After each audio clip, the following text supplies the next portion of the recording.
What's up guys, good morning. This is Bharat Bhushan Negi from the Mountain Accord. आज के episode ना तो किसी ट्रैकिंग पे है, ना किसी कल्चरल इवेंट पे है, ना किसी फेयर और फेस्टिवल पे है। आज के इस एपिसोड में सिर्फ और सिर्फ म्यूजिक से रिलेटेड बातें होगी। और आज मैं आप लोग को इस एपिसोड में एक खास शख्सियत से मिलाने जा रहा हूं, जिन्होंने हिमाचल और उत्तराखंड के लगभग 16,000 से ज्यादा गानों में म्यूजिक दे रखा है। पहाड़ी म्यूजिक के डेवलपमेंट में उनका जो कंट्रीब्यूशन है, उस पर एक रिसर्च हुई है और उस पर एक थीसिस लिखी है यश चंदेल जी ने, जो एचपी यूनिवर्सिटी में सबमिटेड है। ज्यादा तारीफ नहीं करते हुए आप लोग को बताना चाहूंगा कि वो शख्सियत कोई और नहीं, मेरे पापा श्री सुरेंद्र नेगी जी है। नमस्कार। सबसे पहले तो पापा मैं आपका बहुत बहुत धन्यवाद करता हूं कि लगभग 4 महीने बाद आपने मुझे टाइम दिया है। वो मैं पिछले मई से पूछ रहा हूं और ये अक्टूबर स्टार्ट हो रहा है कि हम दोनों मिलकर एक वीडियो बनाते हैं, प्लीज मेरे साथ एक वीडियो बनाओ। और आज लगभग ये अक्टूबर में जाकर के मुझे टाइम दिया इन्होंने, तो उसके लिए मैं आपका बहुत बहुत शुक्रिया करता हूँ। सबसे पहले 4 महीने हो गए, 4 महीने हो चुके हैं लगभग। दोस्तों सबसे पहले एक चीज बताना चाह रहा हूँ कि फर्स्ट टाइम मैं अपने बेटे के साथ जो इंटरव्यू करना है वो थोड़ा सा हर आदमी के लिए मुश्किल होता है, या पता नहीं क्या क्वेश्चन करेगा, कैसा मैंने उसका जवाब देना है। तो मैं 4 महीने यही सोचते निकाल दिया। वैसे बिजी तो होते ही हैं सारे, थोड़ा बिजी सा भी शेड्यूल रहता है हमारा, लेकिन वो एक टाइम हमारा ऐसे ही निकल गया कि मैं सोच रहा था ये क्या पूछेगा और मैं इसको क्या दूंगा जवाब। तो चलो आज मैंने मूड बना ही दिया कि मैं आज कुछ बोल ही दूंगा, जो भी पूछेगा टूटा फूटा मेरे से जो होता है मैं बोलूंगा। सबसे पहले तो मैं ये जानना चाहूंगा कि आप लगभग 28-29 सालों से म्यूजिक इंडस्ट्री में हैं, और अगर देखा जाए तो 28 साल पहले किसी भी आदमी को म्यूजिक को एज ए प्रोफेशन चूज करना बहुत डिफिकल्ट रहा होगा। तो आप इस म्यूजिक इंडस्ट्री में आए कैसे, आपकी शुरुआत कैसे हुई? ये एक बहुत लंबी कहानी है, बहुत ज़्यादा, मतलब इसको हम अगर विस्तार से बात करूं तो बहुत बड़ा हो जाएगा एपिसोड जो भी कर रहे हैं आप। जब मैं गांव में होता था, छोटा सा जब स्कूल पढ़ता था, तो मुझे कभी भी कहीं भी अगर कोई संगीत बजता सुना दे तो बहुत ही अच्छा लगता था और उधर कोई खिंच जाता था। लेकिन परिस्थिति ऐसी थी कि मैं कुछ म्यूज़िक में आगे कुछ कर नहीं पाऊँ, करना चाहूँ तो कहाँ से करूँ। और किन्नौर जैसे इलाके में अगर आपको संगीत को लेके चलना है तो आपके परिवार कभी भी हाँ नहीं करेंगे, आपको कोई सपोर्ट नहीं करेगा। सबसे बड़ी बात तो ये। दूसरी बात, वो दौर ही ऐसा था संगीत का। तो शायद अब भी संगीत को प्रोफेशन शायद हमारे किन्नौर में तो बहुत कम लोग ही मानते हैं कि ये भी एक अच्छी सिक्योर प्रोफेशन है ऐसा कुछ। अगर इसको हम, मेरा मानना ये है कि हम अगर थोड़ा सा अच्छा सीख के किसी अच्छे गुरु के पास कई साल लगाने के बाद संगीत को सीखते हैं, चाहे आप वोकल या गायन में या आप इंस्ट्रूमेंटल में आप कुछ अच्छा चीज़ करना चाहते हो तो सीखना ज़रूरी है। सबसे पहले ये बात है। हमारे टाइम में ऐसा भी कुछ नहीं था, टाइम ही कुछ ऐसा दौर था। अच्छा, संगीत जो है ना ऐसा नहीं होता है, संगीत आपके अंदर है, उसको बाहर निकालना है। हर आदमी में संगीत है, किसी भी आदमी में, आप में, मुझ में, किसी में भी संगीत है। तो एक ज़माना था वहाँ पे, एक मुझे याद है एक आदमी देखे थे बुजुर्ग से मुझसे बहुत बाहर के थे, वो कहीं जॉब करते थे किन्नौर में, वो बैंजो एक प्ले करते थे इंस्ट्रूमेंट। फर्स्ट टाइम मैं उनको देखा तो मेरे दिमाग में वो कई दिनों तक वो बजता रहा दिमाग में वो धुन। और मैं उसके बाद मैंने ठान लिया कि मैंने यही चीज़ बजाना है और लेना है। लेकिन पैसा है नहीं, घर में कोई देने को नहीं, मतलब कोई नहीं देगा आपको, सपोर्ट नहीं करेगा म्यूज़िक इंस्ट्रूमेंट के लिए, घर से परिवार कभी नहीं मानेगा। जैसे तैसे मैं टाइम निकालता गया। ये 85-84 की बात कर रहा हूँ मैं, 84-85 में। उसके बाद बहुत मुश्किल से एक बैंजो के लिए पैसे मैंने अरेंज कर दिया। सीख 80 रुपये का मात्र बैंजो आता था, और शिमला का आना जाना शायद उस समय किन्नौर से 50 रुपये कुछ 55 ऐसा कुछ, पता नहीं, मुझे याद नहीं आ रहा। कुछ ऐसा करके शिमला आना और यहाँ से बैंजो लेके वापस जाना। वो ऐसा करके एक बैंजो ले लिया, वापस घर गया। अब उस पर ले तो लिया, इस पर कहाँ से शुरू करूँ समझ में नहीं आया। ये यहाँ इधर की है, इधर से स्ट्रोक करना है वायर में, और इसमें तब जाके तरंगे ध्वनि निकलेगी, फिर कुछ स्ट्रोक करेंगे तब उसमें से आवाज़ आएगी, उसको फील करके फिर आपने म्यूज़िक निकालना है। अब 2 काम है, तो ये है कि एक स्ट्राइक पे लग रहा है, दूसरा यहाँ प्ले करना है, तीसरा दिमाग लगाना है कि क्या बजना है। और इसी में मेरा 2-4 दिन निकल के मैं बजाता रहा। इसमें सबसे बड़ा योगदान मेरा रहा है, एक मेरे भाई साहब है नारायण सुख जी किन्नौर से, कश्मीर गांव है उनका। वो कहीं बाहर रहे होंगे पहले अपने ज़माने में, तो वो बहुत अच्छा ये चीज़ें प्ले करते थे, जैसे हारमोनियम हो गया, या फिर किन्नौरी एक वायलिन आता है, किन्नौरी सारंगी, किन्नौरी दुतारी बोलते हैं इसको, टाइप ऑफ आपका जैसे वो आपका ये वायलिन सारंगी की कैटेगरी में, वो भी बहुत अच्छा प्ले करते हैं। हमने उनसे काफ़ी काम कराया जब रिकॉर्ड किया बाद में। अच्छा, मैं उनसे मिला, उनको बड़ा रिक्वेस्ट की, उन्होंने पहली बार मुझे बताया कि ये है फर्स्ट सॉन्ग इस तरह से करना है किन्नौरी, सेकंड सॉन्ग इस तरह से करना है। मैं लगा रहा इस तरह से,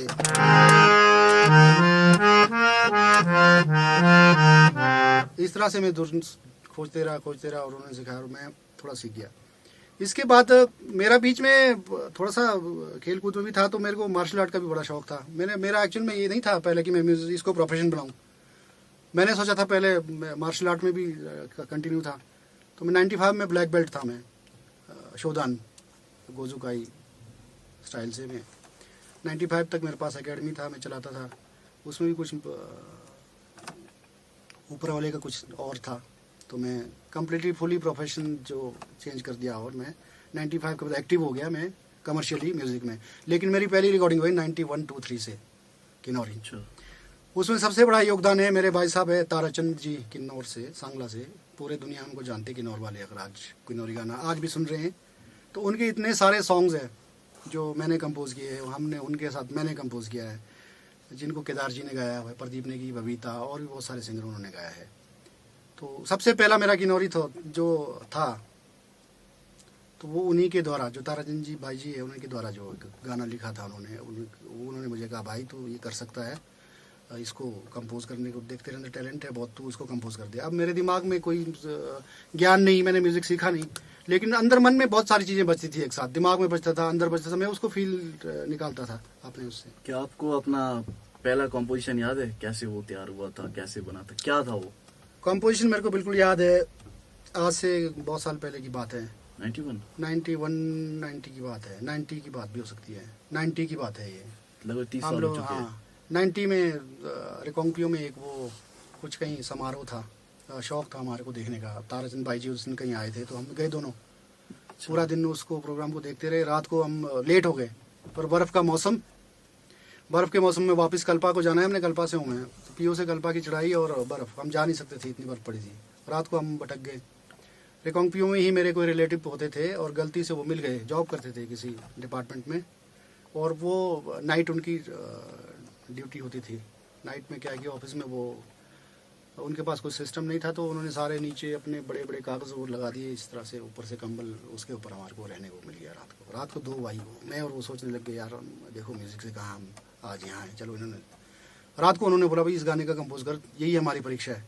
और पूरी रात में सोया नहीं, सुबह को बोलते हैं मैंने कंपोजिशन उनका सुना दिया, खुश। वो गाना मैं आपको सुनाऊंगा, और सभी ने शायद किन्नौर वासी अगर देख रहे हो इस एपिसोड को, तो मैं आप लोगों को ये गाना शेयर करना चाहूँगा, क्या कंपोज हुआ था उस समय।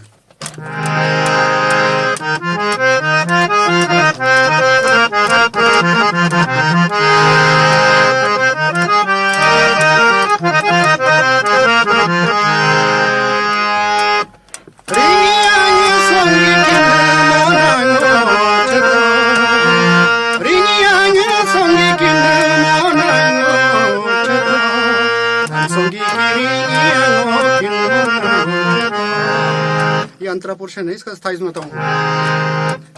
अंसोंगी किया ngoita balita ngarini, अंसोंगी किया ngoita balita ngarini, ऐसा ताली तोशी सोंगी तो ठंडी मारी बिरी, ऐसा ताली तोशी सोंगी तो ठंडी मारी बिरी, गिनो मारो क्या सोंगी, गिनो मारो क्या। ये वो धुन है, बहुत ही चला था, बहुत बहुत बहुत पसंद किया लोगों ने। मुझे लगता है बहुत सारे किन्नौर के लोग इस गाने को सुन के इमोशनल हो जाएंगे, कि सबको याद आएगा वो दौर जो आप लोग भुला चुके हैं। वो जो दौर था वो एक मिलावटी दौर नहीं होता था, आज बहुत ज़्यादा मिलावटी दौर है म्यूज़िक में। अब म्यूज़िक इतना डेवलप हो चुका है कि इसके इक्विपमेंट्स ने डेवलप हो चुके हैं, आपको घर में बैठ के सब कुछ मिलता है आज की डेट में। हम लोग वो चीज़ें सब लाइव करते थे। अगर हमारे को रिदम के लिए ढोल चाहिए तो चाहिए था, अगर हमारे को उसके साथ परकशन के लिए कोई इंस्ट्रूमेंट है वो चाहिए था, साथ ही चाहिए था हमको। अगर फ्लूट चाहिए तो उसी समय बिल्कुल साथ चाहिए था। तो हम लोग एक गाना बनाने में कई बार 10-10 दिन लगा देते थे, क्योंकि अभी एक राउंड चल रहा है, 10 मिनट का गाना हो गया, 10 मिनट के गाने के अंदर 9वें मिनट में किसी ने थोड़ा सा मिस्टेक कर दिया, वापस री रिकॉर्ड, दूसरे मिनट में मैंने मिस कर दिया तो दोबारा वापस। तो इस तरह से हमने वो दौर बिल्कुल सच्चाई का था, उसमें कोई एक्स्ट्रा मिलावट नहीं होती थी। तो इस तरह का होता था उस समय का। ये तो रही एक किन्नौरी गाने की बात, और आपके लाइफ की फर्स्ट कंपोजिशन है ये। तो उसके बाद आप as a commercial music director कब बने, आपने ये कैसे सीखा, कहाँ से सीखा, और कब आप इस इंडस्ट्री में आए पूरी तरह से? देखिए 95 में ही मेरा मूड बिल्कुल ऑफ हो गया था, जब मैं मार्शल आर्ट को त्याग दिया बिल्कुल। आज वो मैंने ड्रेस अभी भी ऐसी पैक है जिस दिन से मैंने छोड़ा है। 95 में सोचा मैं कमर्शियल बनूंगा। मैं रिकॉर्डिंग बहुत कर चुका था तब तक, लेकिन डिपेंड नहीं था म्यूज़िक पे। उसके बाद मैं बिल्कुल म्यूज़िक को ज़्यादा ध्यान देना शुरू किया। बहुत सारे गाने किन्नौरी बनाए, उसके बाद मैंने किन्नौर से बाहर के गाने बनाने शुरू कर दिए। बहुत सारे पहले गाने बाहर के जो बनाए थे उसमें से कुछ गाने मुझे अभी भी याद है जो हमने रिकॉर्ड किया है। बाद में लोगों ने, बहुत सारे लोगों ने गाया है। वो जो आज कहते हैं कि ये हमारा गाना है, वो एक्चुअल में मैं रिकॉर्ड पहले कर चुका था। जैसे मैं एक गाना सुना रहा हूँ, शायद आपको याद होगा।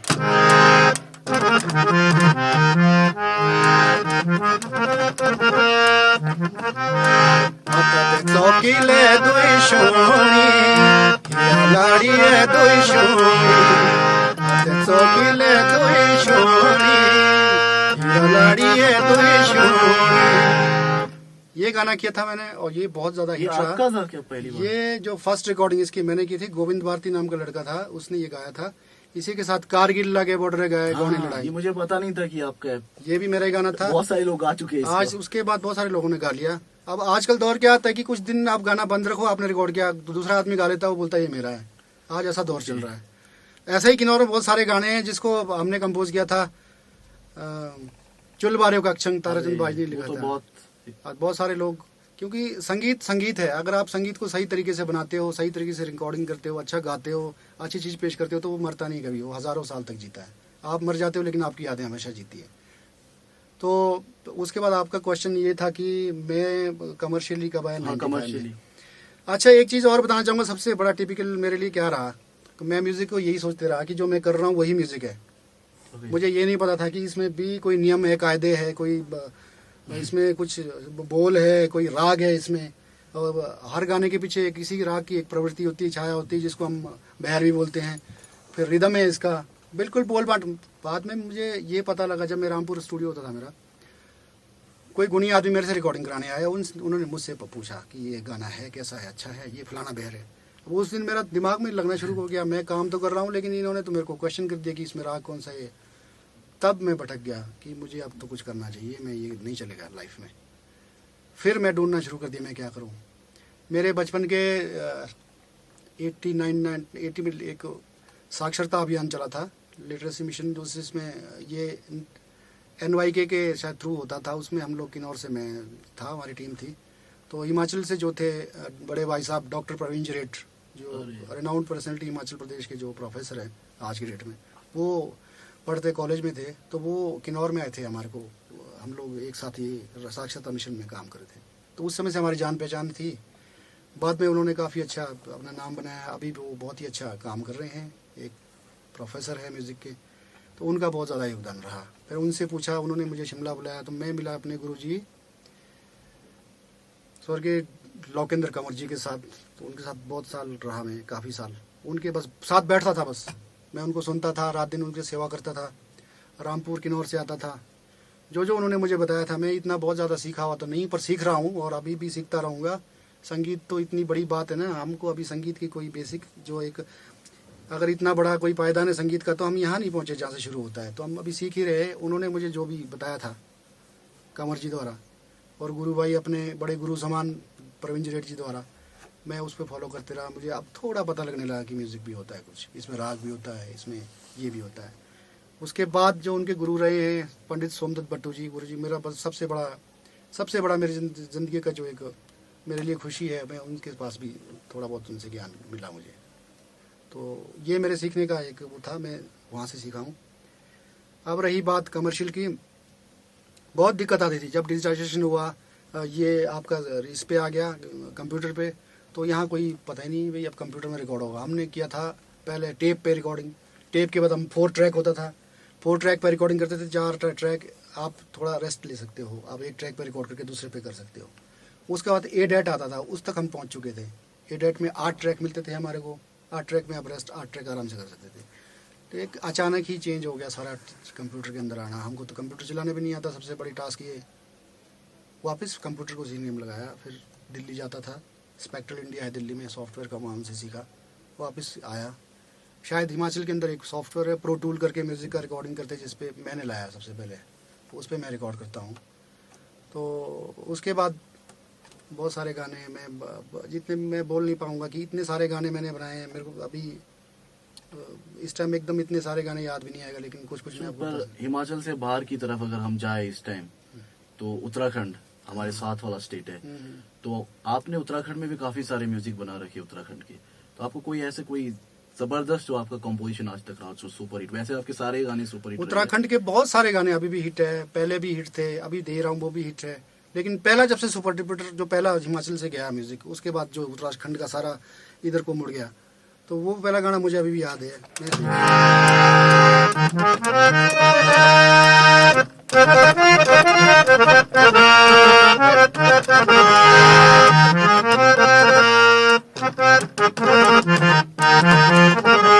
अब ये गाना मुझे वर्डिंग नहीं आता, मैं थोड़ा सा गुनगुनाऊंगा। लेबू जी जलन छोड़ा, लेबू जी जलन छोड़ा, इसका अंतर याद नहीं, मैं गुनगुना के बताऊंगा।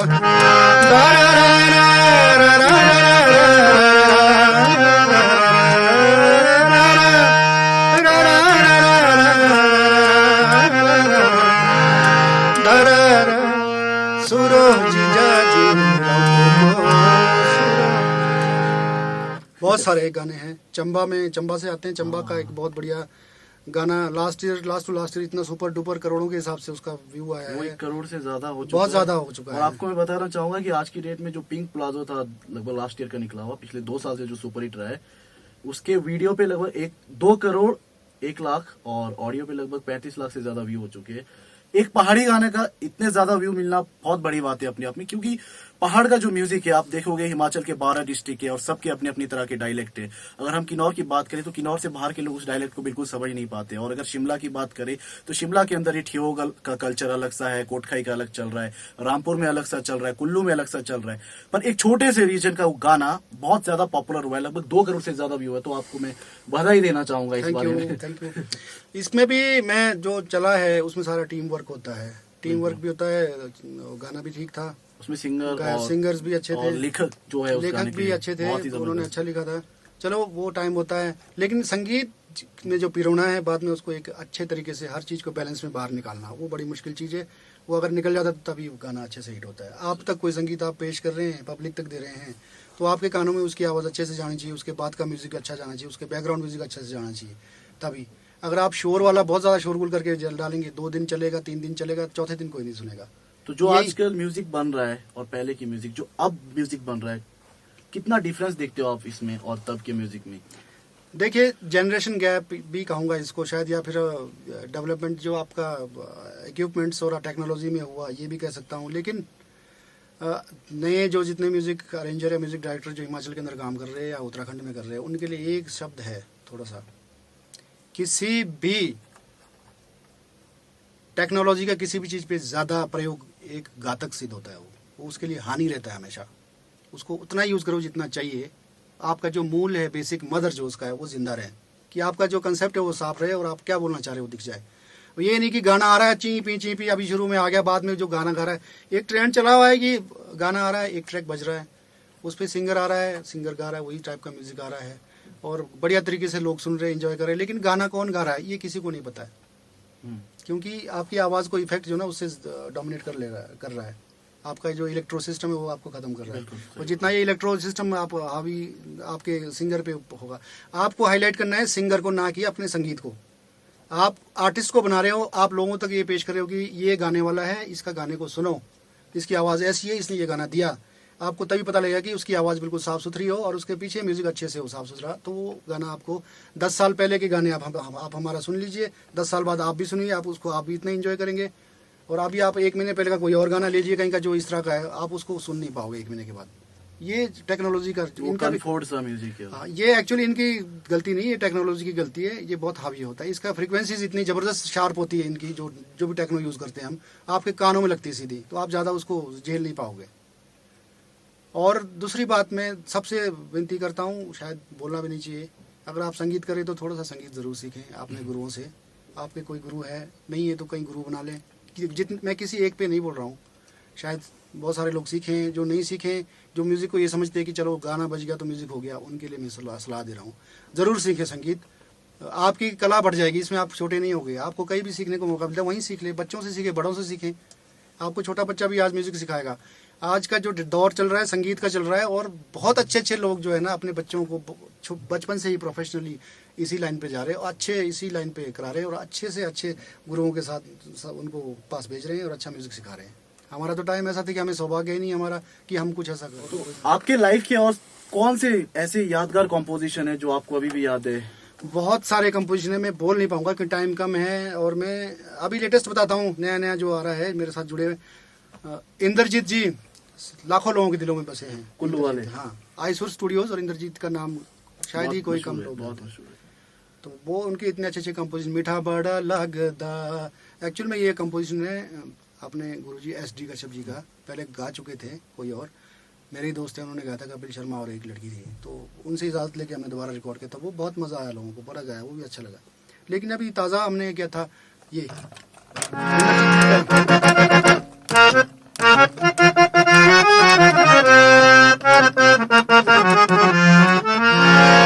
तेरी नजरा मिली दर दर दा दा दा दा दा दर दर दर दर। ये बहुत ही जल्दी टाइम के अंदर जो ना मिलियन से ऊपर गाना एकदम चला गया, और हमें बड़ा खुशी हुई और लोगों ने बहुत पसंद किया। वो एक अपर किन्नौरी गाना है ना, आचो सुशील कुमार, वो आपका कंपोजिशन? हाँ बिल्कुल, हमने किया था एक वो। बार।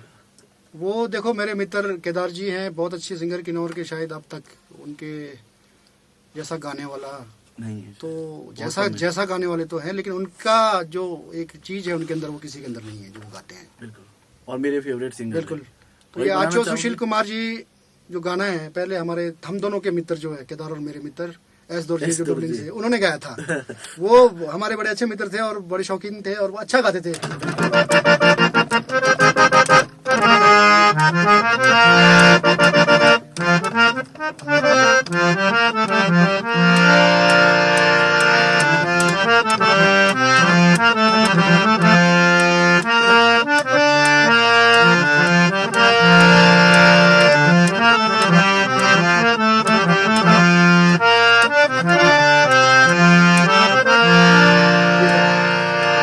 आचो सुशील कुमार की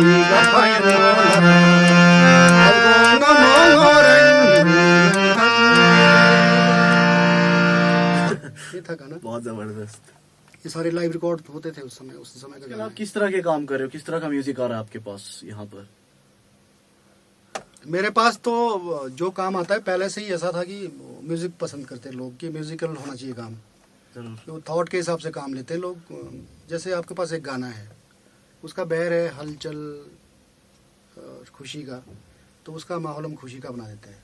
म्यूजिक की समझ होनी चाहिए म्यूजिक उसके लिए, वो इसीलिए कह रहा था मैं कि थोड़ा सा म्यूजिक सीखना जरूरी, इसलिए कि आपको बहर पता लग जाता है और उसके हिसाब से आप म्यूजिक देते हो। और मूड मूड मूड मूड गाने का जो मूड होता है उसी को बहर मूड बोलते के हिसाब से नहीं, मूड को और बहर अलग अलग है। बहर होता है उसमें इन्वायरमेंटल जो एक इम्पैक्ट होता है, जैसे रागों का छाया। अच्छा ठीक है ठीक है। ये गाना गा लिया तो इस कौन से राग से रिलेट कर रहा है, उसको बहर कहते हैं। मूड, तो ये गाना तो राग तो वही था, उसका मूड था सैड, उसने वो गाना गा लिया थोड़ा सा विरह का, मूड उसका विरह हो गया। एक क्वेश्चन है मेरे पास कि ज्यादातर किन्नौरी गाने आज तक सिर्फ किन्नौर के लोगों ने बनाए हैं, बिल्कुल पर किन्नौर से बाहर के गाने भी ज्यादातर सिर्फ किन्नौर के लोगों ने म्यूजिक दिया है। बिल्कुल।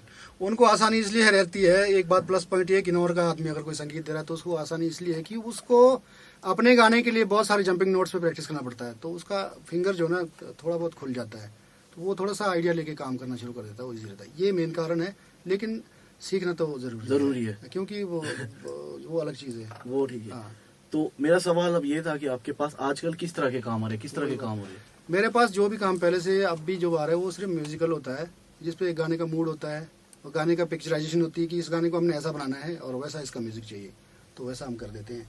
चंबा वाले आते हैं, बहुत सारे चंबा के गाने बनते हैं। चंबा, मैं समझता हूँ चंबा में इतना ज़बरदस्त म्यूजिक वो है, कल्चर।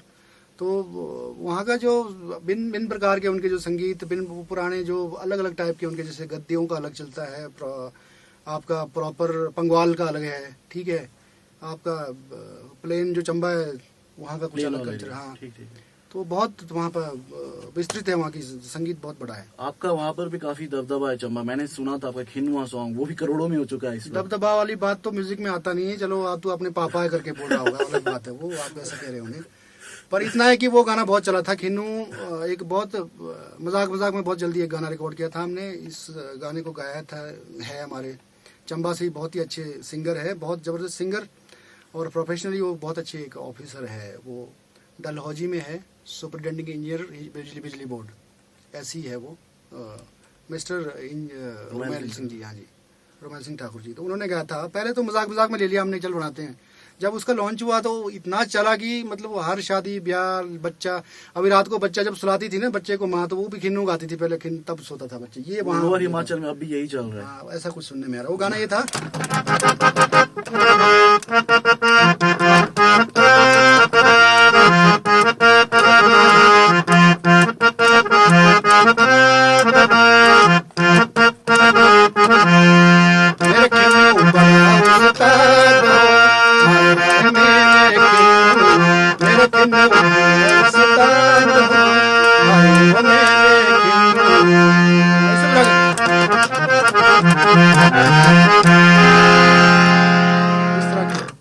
तो जिस तरह से गढ़वाली गाने आते हैं, अब मैंने गढ़वाली कुमाऊनी सारे गाने किए। एक भाई साहब आए हैं मेरे पास कुमाऊनी, इससे पहले आजकल मेरा एक गढ़वाली गाना चल रहा है।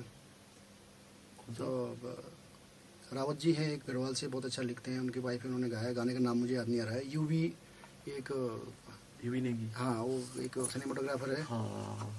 वो हाँ, उनके चैनल पे चल रहा है अभी। कुछ ही दिन के अंदर मेरे ख्याल 80,000 से ऊपर उसका व्यू है, 1 लाख होने जा रहा है। तो मुझे बड़ी खुशी है, वहाँ के लोग भी अच्छे से हमारे संगीत को एंजॉय कर रहे हैं। तो एक गढ़वाली गाना है और आया है जो अभी गया है, वो चलेगा। किस तरह का उसका म्यूजिक होता है मैं आपको थोड़ा सुनाना चाहूँगा। जरूर।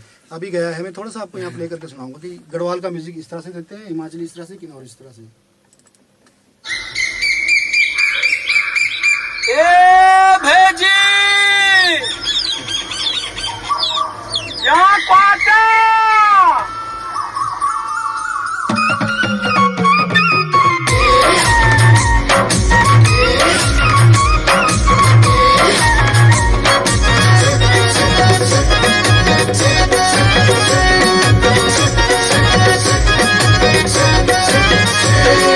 मून भेजी है, मून भेजी, मून भेजी है, मून भेजी। अब कह कदन तेरो घट गड़ियों चा, अब कह कौन तेरी फेरन बनई छा। मून भेजी है, मून भेजी, मून भेजी है, मून भेजी।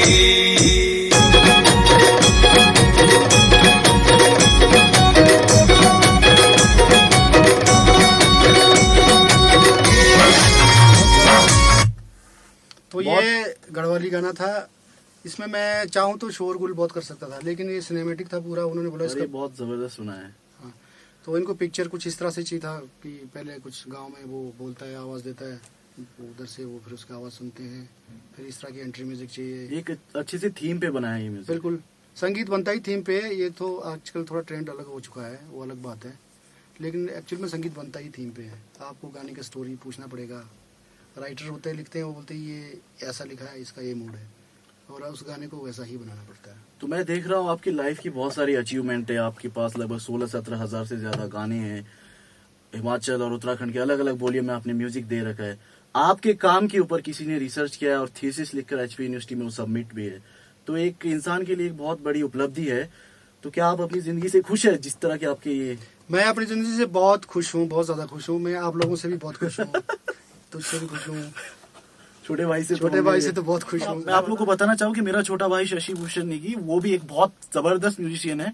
आप उसके देख सकते हैं, उसके बहुत सारे गाने हैं, पर ज्यादातर लोगों को मॉडर्न फोक नोट का पता है। लगभग 6 सीरीज आ चुकी है और करोड़ों से ज्यादा व्यू हो चुके हैं। लगभग पिछले आप 1 to 6 modern folk note series को देखोगे, जिसमें AC भारद्वाज जी ने गाना गाया है। तुम दोनों के अलावा एक बेटी भी है, बहुत बहुत इंटेलिजेंट है मेरी एक बेटी। और बहुत कम लोगों को पता है। बहुत कम लोगों को पता है। मेरे पास 2 बेटे, एक बेटी है, तो उससे भी बहुत खुश है। उसका बीटेक चल रहा है, लास्ट चल रहा है कंप्यूटर साइंस में। मुझे आप लोगों से बहुत खुशी है। Thank you. हमें लाइफ से भी खुशी है। चलो, हम लोग कुछ नहीं कर पा रहे थे, कोशिश किया तुम कुछ करो, तो तुम लगभग सही रास्ते में है। अभी तो बहुत कुछ करना है तुमको, ये कुछ बहुत बड़ी बात नहीं है। पापा, आपकी इस पूरी लाइफ जर्नी में सबसे बड़ा योगदान किसका रहा है? यार वो तो सोचने वाली बात है। सबसे बड़ा योगदान किसका होता है, आप गैस करो किसका हो सकता है, आप बताओ। मैं नहीं बोल सकता इस बारे में। देखिए, आप सभी वाकिफ होंगे, आपको पता होगा, आपने भी अपनी लाइफ में जिए है, तो तो सबसे बड़ा जो आपका योगदान रहता है लाइफ पार्टनर का होता है, आपकी धर्मपत्नी का सबसे बड़ा योगदान हर काम में होता है। और हमारे जो संगीत जब लाइव होता था रिकॉर्डिंग, तो आपको मैं बता दूं कि 16 या 20 आदमी हमने एक साथ रिकॉर्डिंग पे बैठे हैं, और रिकॉर्डिंग बड़े पुअर टेक्नोलॉजी से हो रहा है। एक कमरे के अंदर दीवार को निकाल दिया, एक तरफ को सारे आर्टिस्ट है, एक तरफ को कोई गाने वाला इधर बैठ के। हमारा कोई कमर्शियल स्टूडियो है नहीं, कुछ अपने तरीके से कर रहे हैं। और मेरी वाइफ पूरा सपोर्ट, इतने लोगों का खाना बनाना, इतने लोगों को अरेंज करना, कोई चाय पानी वो करते थे। और 15-15 दिन बाहर रहना पड़ता था कई बार, तो वो पूरा सेक्रीफाइस करते थे। मैं कुछ म्यूज़िक के लिए कहीं जाना है या कुछ कमी हो रही है तो वो पूरा सपोर्ट करते थे।